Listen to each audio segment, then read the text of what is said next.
Hey, what's up, guys, and welcome back to another Real Madrid review. Athletic Club nil, Real Madrid 3, and yes, that is more like it.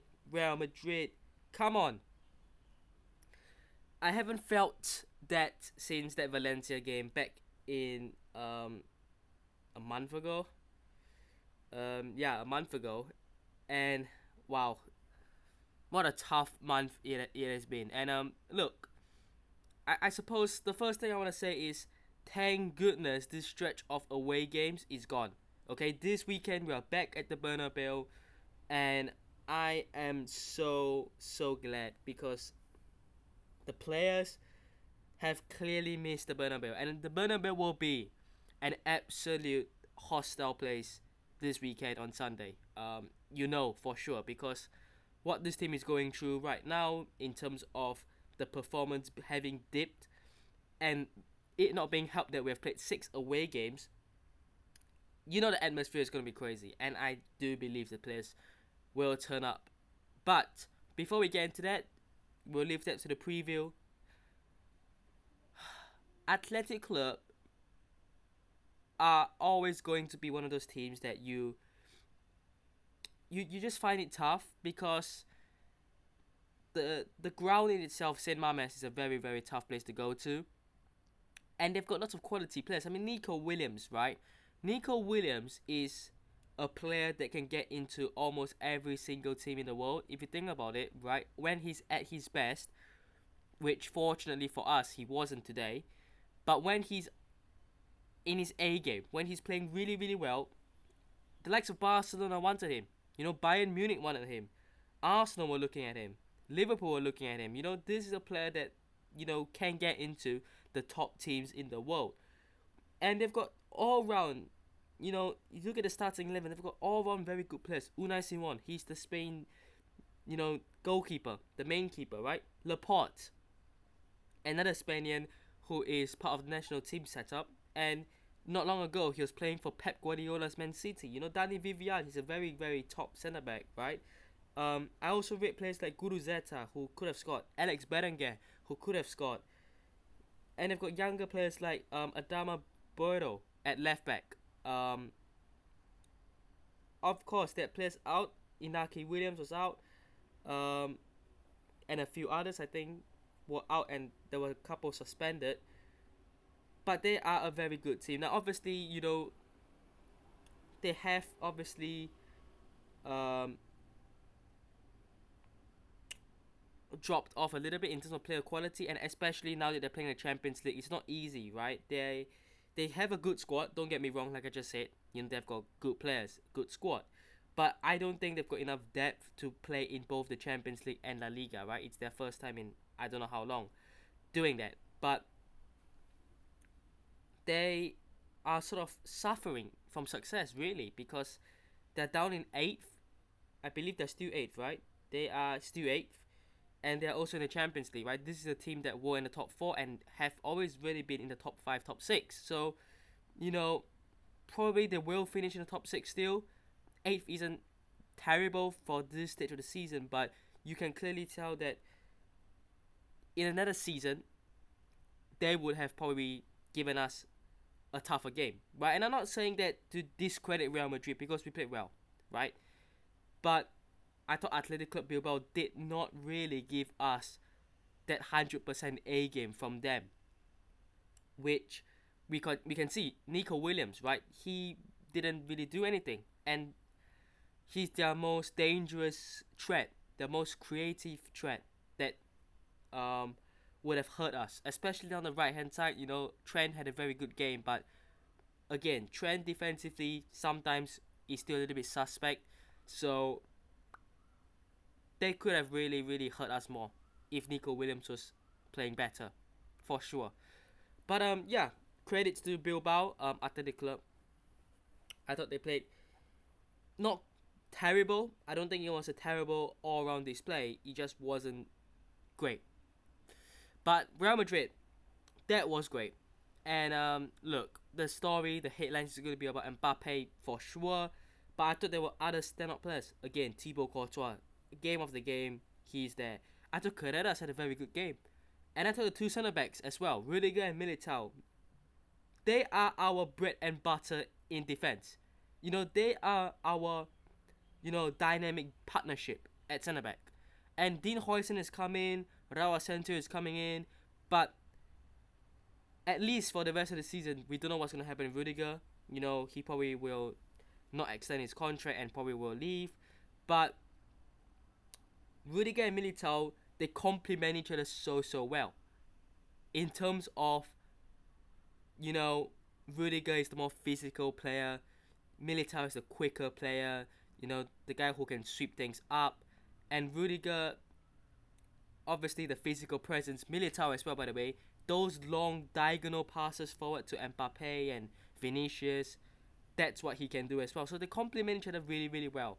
And that is something that we were missing. Now, I'm not saying Dean Huijsen was bad, but I suppose with Dean Huijsen he was always sort of playing next to not Rudiger or a Militao for that long, was he? So now that we do have Rudiger and Militao both starting for this game, it's great. It's great. I thought Trent had a very good game. One of the best players on the pitch.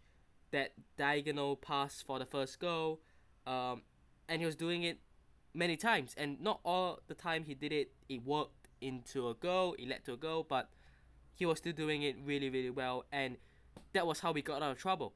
It was the get out of jail card, really, because with Bilbao pinging us so back, and they were pressing, and they were playing so high up, playing tiki-taka style of football, passing out on the ground was never going to work. We saw it a couple of times, gave the ball away, Bilbao had a couple of chances. But when we had to get out of jail, and because they are not a low block team, and they gave a lot of space in behind their defense, Trent, perfect game for him, perfect kind of opponent, and he capitalized on that with that great assist. So fair enough. Let's talk about the goals first, and then we'll run through the rest of the team, right? Because that's what we usually do anyways.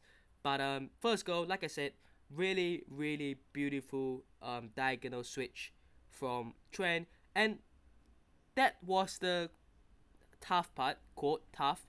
But Mbappe, he wasn't even in a goal scoring position. He was still quite far out, still got the ball, cut in, makes that run, edge of the box, and smashes it in. I mean, the amount of work he did there should not go unnoticed. Like, that goal was not served on the plate on him. It wasn't like the ball comes to him and it's a tap in. Right? He still had to do a lot of hard work to get the finish in. And that's why for me, he's the best player in the world, because he can do things like that. He can do things. He can be in the box and be a threat. He can get the ball and run straight at you and do a solo goal. He can also do that when he gets the ball, he's being under pressure, he's being marked, but he just does something brilliant like that. And that for me is why he's the best player in the world. He's the most complete player in the world as well. Second goal, that was a beautiful goal. One of the best goals I think we scored this season, for sure. The team, just everyone was involved basically. Brilliant passing. The awareness, I forgot who he was, but Bellingham placed the pass and one of our players just let it go through his legs, and he went to Trent on the right hand side, puts the cross in, and Mbappe heads it into the box, a dangerous area. Camavinga was in there, and it's a free header, a simple header. But that was beautiful play from the left hand side with Bellingham, to the right hand side with Trent, to the box with Mbappe, and then into the center of the box for Camavinga to head home. 2-0. I think that's his second goal of the season. He did score against Cairo Almaty, didn't he? It's his first La Liga goal of the season. And Camavinga, man, he does chip in with a couple of goals each season, by the way. Last season, he scored against Alaves, I remember. Beautiful goal. But anyways, really, really nice headed goal. He does love a header or two as well. And then the cherry on the cake again, right? The switch up, this time was by Camavinga, gets the ball on the right hand side of the midfield, switches up to Carreras on the left hand side, and then Carreras doesn't have a lot to do, just pass to Mbappe, and Mbappe, again, from so far out gets the shot away, and I think Unai Simon was a little bit upset with his defense, probably rightly so. They just didn't close down, didn't attempt to try to block or get a body in the way. Mbappe from so far out to score, brilliant. But let's not discredit Mbappe again.